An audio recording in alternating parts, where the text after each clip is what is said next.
sebuah cerita, ada seorang guru spiritual bernama Guru Kiplik. Jadi guru spiritual ini namanya Guru Kiplik.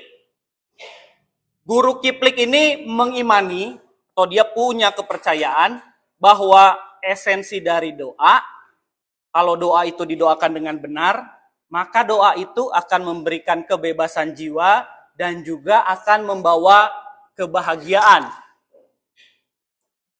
Nah, menurutnya juga, kalau tanda seorang berdoa dengan benar, maka orang itu bisa melakukan sesuatu hal yang supranatural atau sesuatu hal yang luar biasa. Contohnya, berjalan di atas air. Jadi menurut Guru Kiplik, kalau doa itu benar, caranya dia bisa berjalan di atas air. Nah, begitu cara Guru Kiplik meyakini doa yang benar. Lalu dia merumuskan, dia mencari cara begitu ya, merumuskan doa-doanya itu. Terus doa-doanya ini diajarin ke orang-orang di sekitar Guru Kiplik. Bahkan dia juga mensiarkan atau dia pergi ke kampung-kampung mengajarkan bagaimana cara doa yang benar menurut Guru Kiplik. Nah, suatu ketika Guru Kiplik ini tiba di suatu pulau. Setelah dia berjalan-jalan mengajari doa ini, doanya ini juga berhasil ya. Maksudnya doa ini diterima dengan baik oleh masyarakat sekitar. Lalu Guru Kiplik tiba di suatu tempat, di suatu pulau, di tengah laut. Pulau ini sangat terpencil. Nah, Guru Kiplik melihat di pulau tersebut memang ada orang-orang yang tengah bekerja. Lagi pekerjaan di pulau itu sebagian besar petani. Jadi mereka menggarap tanah, menggarap sawah begitu ya, menggarap kebun. Dan sebelum mereka menggarap kebun, mereka melakukan ya kayak ritual, kayak doa begitu. Apa yang tempat itu percayai begitu. Tapi Guru Kiplik ngerasa kasihan nih. Guru Kiplik ngerasa kasihan ngelihat orang-orang itu. Kayaknya doanya, caranya nggak bener nih. Menurutku doanya nggak bener. Tata caranya, cara mereka bersikap itu nggak bener. Masa sebelum mereka sambil bekerja, sambil macul gitu, sambil ini sawah, mereka berdoa. Menurut Guru Kiplik nggak bener. Harus ada tata caranya, harus teratur, harus bener. Lalu Guru Kiplik berdialog dengan orang-orang di situ. Orang-orang di kampung tersebut bilang, sejauh ini sih di daerah kami aman-aman aja begitu. Baru kali ini ada yang ngomong bahwa cara berdoa kami salah. Kampung kami atau daerah kami di pulau ini ya bahagia, sejahtera, setiap hari kami bisa pulang setelah bekerja seharian di sawah, berkumpul dengan keluarga. Tapi kami kaget, kata orang-orang di pulau ini, kalau cara berdoa kami ini salah. Lalu orang-orang di pulau ini bilang, ajarilah guru cara kami berdoa yang benar. Singkat cerita, murid-murid tersebut atau orang-orang di pulau tersebut jadi murid, terus mereka berdoa dengan cara yang diajarkan oleh Guru Kiplik. Tata caranya udah mereka ikuti dan akhirnya mereka singkat cerita apalah gitu ya. Mereka sudah hafal cerita atau doa dengan cara Guru Kiplik ini. Akhirnya karena Guru Kiplik udah merasa kayaknya udah cukup deh. Ilmuku udah aku bagikan, tata cara doa yang benar udah mereka lakukan. Terus Guru Kiplik keluar dari pulau tersebut. Keluar dari pulau tersebut dengan menggunakan kapal. Karena pulau tadi diceritakan di awal ada di tengah lautan, pulau terpencil. Di tengah perjalanan, Guru Kiplik mungkin sudah 2 jam atau 3 jam menggunakan kapal, sudah jalan begitu ya, kapal dayung. Tiba-tiba ada suara yang berteriak memanggil nama Guru Kiplik. Guru Kiplik, Guru Kiplik. Itu cerita. Guru Kiplik ini dari perahu melihat ke belakang, menengok ke arah di mana suara itu berasal. Suara itu datang dari pulau yang baru saja dia datangi. Pulau di mana Guru Kiplik ini mengajari doa. Dilihat, ternyata ada 3 orang dari pulau tersebut memanggil-manggil. Nah, orang tersebut, ketiga orang ini, ternyata mereka berlari di atas air. Mereka berlari sambil, guru Kiplik, guru Kiplik. Sampai mereka akhirnya karena kecepatan kapal tidak sama dengan, jadi kecepatan berlari lebih cepat begitu daripada kapal yang didayung ini. Sampai akhirnya tiga orang ini mendekati guru Kiplik, lebih dekat, lalu ketiga orang ini bilang, guru Kiplik, kembalilah, karena kami lupa cara berdoa yang diajarkan oleh guru Kiplik. Apa yang Bapak Ibu tangkap dari cerita tentang guru Kiplik? Apa? Ada yang mau berbagi? Kira-kira apa yang Bapak Ibu tangkap dari sosok guru Kiplik ini?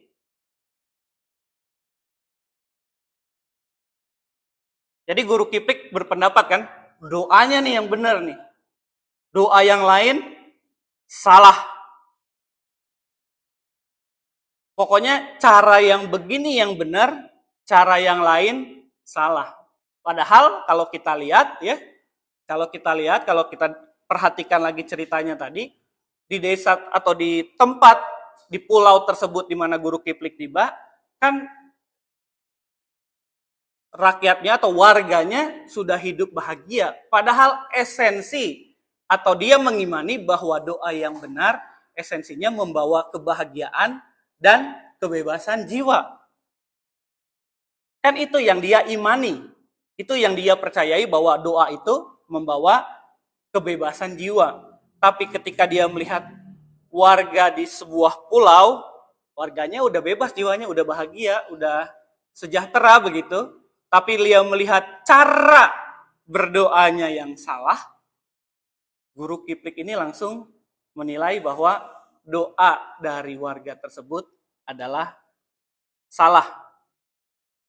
Nah, bukankah ini sama dengan apa yang dimiliki atau apa yang dipahami oleh orang Farisi dalam bacaan Injil kita? Di bacaan Injil kita, sebenarnya orang Farisi ini tidak memahami esensi atau dasar dari hari Sabat itu sendiri.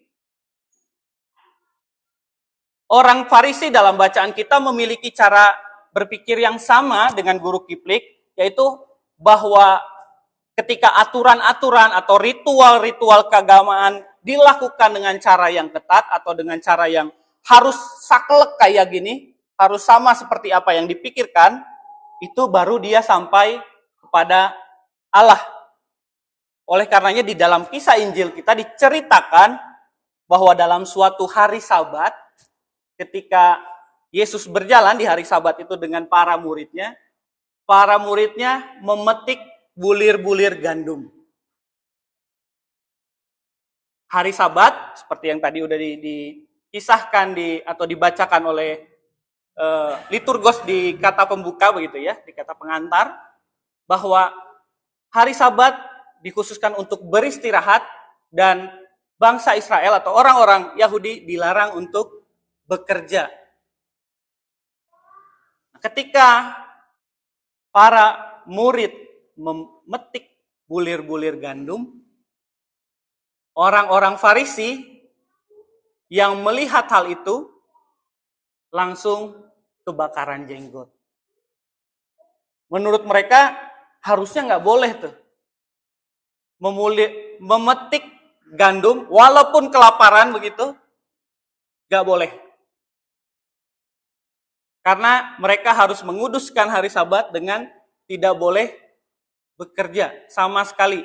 Memetik bulir gandum bagian, walaupun di keadaan yang urgent pada saat itu ya. Waktu itu keadaannya mungkin mendesak, para murid sedang kelaparan. Kalau mau makan kan pasti dia membeli roti atau lain sebagainya. Mungkin pada saat itu keadaannya lagi mendesak, memetik bulir gandum berarti ya apa yang ada begitu. Mereka memetik bulir gandum itu lalu memecahkannya, digeprek gitu ya. Terus mereka memakan bulir-bulir gandum itu. Supaya Kalau dalam istilah sekarang ngeganjel rasa lapar mereka. Karena mereka pada saat berjalan itu mungkin perjalanannya jauh, ya, dan mereka dalam kondisi yang tengah kelaparan. Nah, di sini ada dua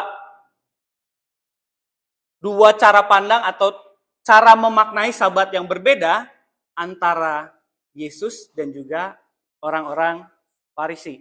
Orang-orang Farisi saklek bahwa hari Sabat orang-orang nggak boleh bekerja walaupun situasinya dalam keadaan urgent atau dalam keadaan bahaya. Nolong orang juga nggak boleh. Itu kan yang kita baca di kisah selanjutnya setelah protes orang Farisi ini kepada Yesus. Nah, menjawab protes orang Farisi tersebut, Yesus mengutip cerita tentang Raja Daud. Cerita ini atau tokoh Daud sendiri merupakan tokoh yang dihormati oleh orang-orang Farisi ini. Tentu mereka kalau diceritakan tentang Raja Daud, mereka akan mendengar kisah tersebut. Nah, diceritakan Daud dan pasukannya kabur dari Raja Saul. Ketika Daud berhasil mengalahkan Goliat, terjadi intrik begitu ya. Ada kecemburuan dari Raja Saul begitu. Orang-orang mulai mengeluh-ngeluhkan Daud. Terus Daud melarikan diri bersama dengan pasukan-pasukannya. Di tengah proses Daud melarikan diri ini, dia tiba di suatu tempat namanya Nob. Di daerah Nob ini, Raja Daud ini kelaparan dan juga pasukan-pasukannya. Sampai dia tiba di suatu bait Allah, di rumah Tuhan, dia meminta kepada imam yang bertugas di tempat itu, meminta makanan. Terus imam ini bilang, wah di tempat kami lagi nggak ada makanan. Kebetulan. Yang ada cuman roti sajian yang untuk Tuhan, yang hanya boleh dimakan oleh imam-imam. Lalu apa yang Raja Daud katakan? Ya udah bawa aja karena kami dalam kondisi mendesak. Kami sudah kelaparan, kami dalam perjalanan jauh, kami dikejar-kejar oleh Raja Saul. Kalau kami tidak makan, maka kami akan mati. Lalu roti itu diberikan oleh imam yang bertugas pada saat itu, dan Raja Daud memakan roti sajian itu untuk melegakan atau memuaskan diri dari rasa lapar. Nah, lewat kisah ini Tuhan Yesus dalam bacaan Injil kita mau menekankan kembali esensi atau dasar dari hari Sabat itu sendiri. Hari Sabat pada esensinya adalah atau pada dasarnya merupakan atau menjawab mengenai tentang keseimbangan hidup. Kalau mau memahami hari Sabat, kita perlu kembali melihat sejarah mengapa hari Sabat ini dirayakan oleh bangsa Yahudi. Tentu kita perlu membaca Perjanjian Lama. Untuk melihatnya kita perlu lihat kembali kisah Musa. Ketika mereka keluar dari penjajahan bangsa Mesir, keluar dari Mesir begitu. Mereka dalam perjalanan mereka tiba di depan Gunung Sinai. Lalu Musa ke Gunung Sinai mengambil 10 perintah Tuhan yang dituliskan di dalam loh batu itu. Salah satunya diperintahkan untuk memelihara hari Sabat. Sehingga hari Sabat dikhususkan oleh orang-orang Yahudi untuk berhenti bekerja, untuk memuliakan atau beribadah kepada Tuhan, karena mereka mengingat kembali narasi penciptaan di Kejadian, untuk mengingat kembali narasi di mana Tuhan menciptakan langit dan bumi. 6 hari Tuhan bekerja, mencipta, dan di hari yang ke-7 Tuhan beristirahat di hari Sabat, di hari yang ke-7. Hal inilah yang secara dasar esensi pertama begitu ya, yang dirayakan oleh bangsa Yahudi, yaitu tentang identitas dari bangsa Yahudi itu sendiri. Identitas iman, bagaimana Tuhan mencipta, Tuhan memelihara, Tuhan bekerja 6 hari lamanya, dan di hari yang ketujuh Tuhan beristirahat. Itu tercatat di Keluaran.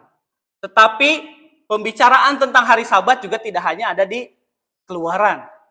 Di bacaan kita pertama tadi, di Ulangan dikatakan kita mendapat nuansa yang berbeda dari hukum Sabat. Di kitab Ulangan, bangsa Israel diajak untuk mengingat segala kelelahan ketika mereka dipaksa bekerja di tanah Mesir. Waktu mereka di Mesir, mereka 7 hari 7 malam harus bekerja. Enggak dikasih makan. 30 hari, begitu mungkin dalam sebulan, kalau pakai hitungan kita, mereka bekerja.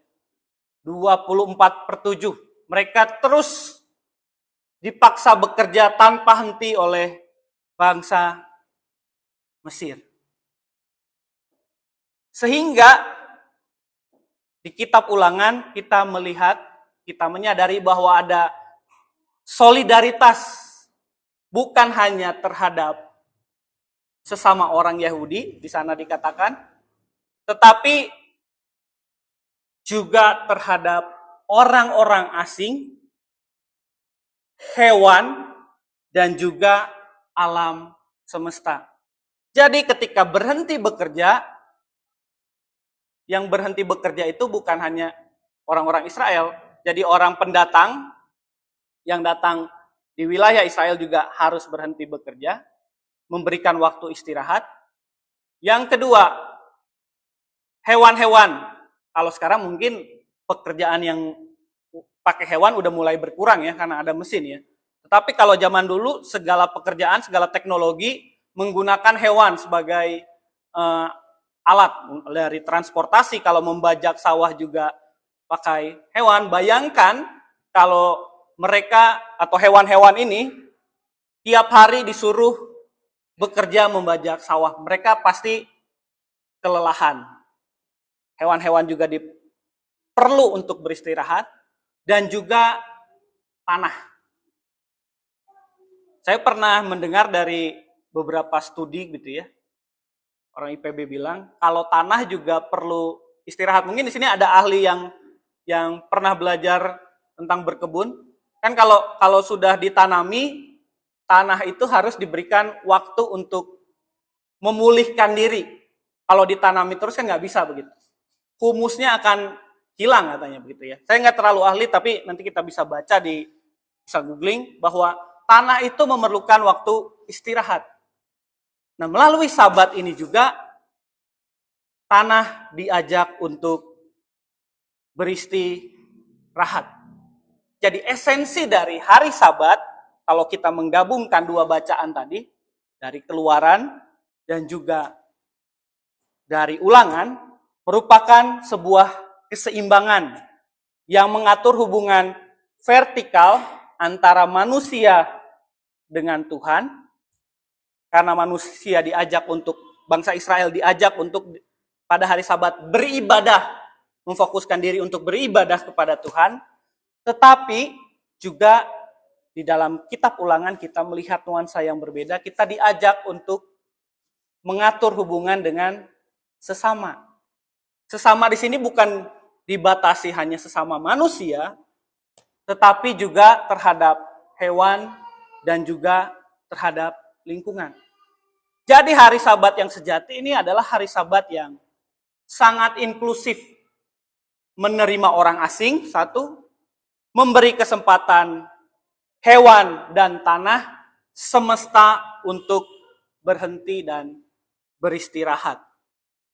Pendeta Eka Dharma Putra, salah seorang senior di Pendeta GKI, mengatakan bahwa dari 10 hukum Allah gitu ya, hari Sabat ini merupakan one of the great merciful law, atau salah satu dari hukum kasih terbesar. Karena di sini di hari Sabat ini diingatkan kita untuk mengasihi Allah dan juga mengasihi sesama. Bukankah ini hukum kasih yang ditekankan oleh Tuhan Yesus? Kasihilah sesamamu manusia seperti dirimu. Kasihilah Tuhan Allahmu dengan segenap. Jadi hukum yang penuh dengan kasih ini menjamin hak istirahat. Bukan hanya untuk sesama Yahudi, tetapi budak, orang asing, dan juga tanah. Nah, menghadapi realita kita yang semakin sibuk, kayaknya dunia kita sekarang nggak ada batas waktu lagi nih antara istirahat atau kerja. Apalagi setelah pandemi. Setelah semuanya bikin online begitu ya. Ada work from home, from office begitu. Kita seakan kerja 24/7 gitu. Bahkan kita juga hidup di era yang namanya hustle culture. Hustle culture ini budaya gila kerja. Jadi dasarnya karena orang menganggap bahwa penghasilan besar dan jabatan itu suatu hal yang paling penting, paling harus dicapai. Jadi mereka bekerja. Mungkin sekarang beberapa anak muda karena kebutuhan yang juga makin membengkak begitu ya, apalagi Gen Z begitu, teman-teman Gen Z. Biaya rumah makin mahal, apalagi di Jakarta, kayaknya udah nggak kebeli begitu ya rumah. Jadi mereka bekerja bukan hanya satu pekerjaan, 2 atau 3 malah ngambil pekerjaan. Ini lumrah nih di Jakarta terjadi. Budaya hustle culture. Jadi apapun caranya mengambil pekerjaan sebanyak-banyaknya supaya bisa memenuhi kebutuhan hidup. Syukur-syukur kalau bisa foya-foya begitu ya, syukur-syukur begitu.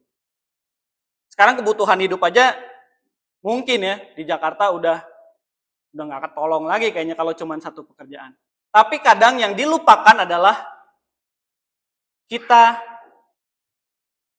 lupa akan keseimbangan. Di hari Sabat ini, Sabat yang sejati ini, kita diingatkan untuk seimbang, hidup secara seimbang.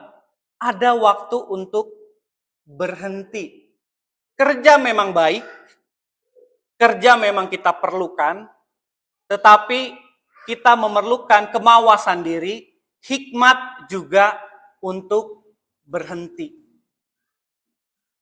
Berhenti di sini tidak hanya berhenti nggak bekerja, terus kita liburan begitu ya, malah jadi capek lagi begitu. Liburan juga penting, bukan berarti nggak penting begitu, tetapi keseimbangan antara relasi kita dengan pekerjaan dengan orang di sekitar, relasi kehidupan sehari-hari, dan juga relasi spiritual harus seimbang. Kita diajak untuk mengingat hal itu. Bekerja merupakan sesuatu hal yang baik untuk pemenuhan hidup kita, tetapi di hidup kita juga diperlukan ada sebuah ruang kosong yang bernama ruang spiritual yang perlu juga diisi. Jadi yang diisi bukan hanya kebutuhan perut, kebutuhan jasmani, itu perlu, penting kita raih begitu, tetapi kita juga perlu menyeimbangkan dengan kebutuhan spiritual, rohani. Bagaimana relasi kita dengan Tuhan harus seimbang, juga relasi dengan sesama kita.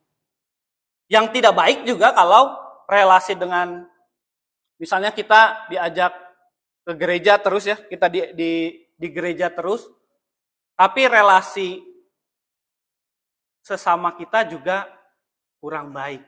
Kan ini yang menjadi gambaran dari orang-orang Farisi.